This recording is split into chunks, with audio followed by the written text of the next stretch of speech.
girişin yürük tari araları argaçlı İküydümden darı kakyan göğe tılladım aşlı Darı kurup gül bitiryen gülümündeş gülhanım Zilmayıca barmaklığından dürdü külyele canım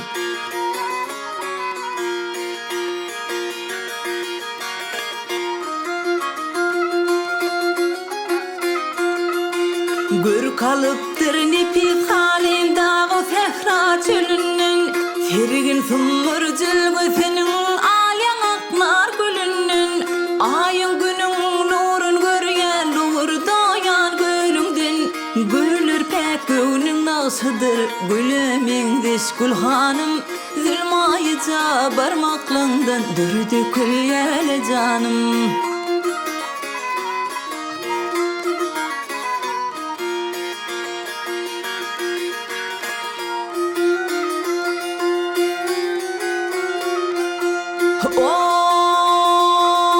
Sorusum cahan keştedin yedi iklimiydin Gördüm deyip ayda gülmin çetimde kalırdın Kimine ince şahir senin vasfın niyadın Senin elin hünerine elem hayran gülhanım Zilmayıca barmaklığından dürdü külyele canım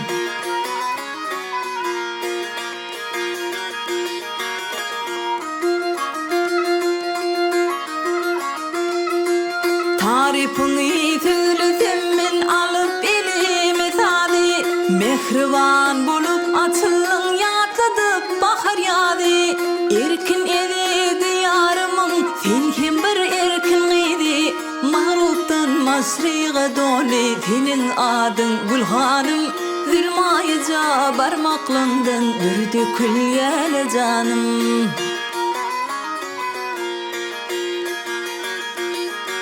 Erkin idi diyarımın sen hem bir erkin idi Mağruptan masriğe doli senin adın gülhanım Zilmayıca barmaklığından dürdü külyele canım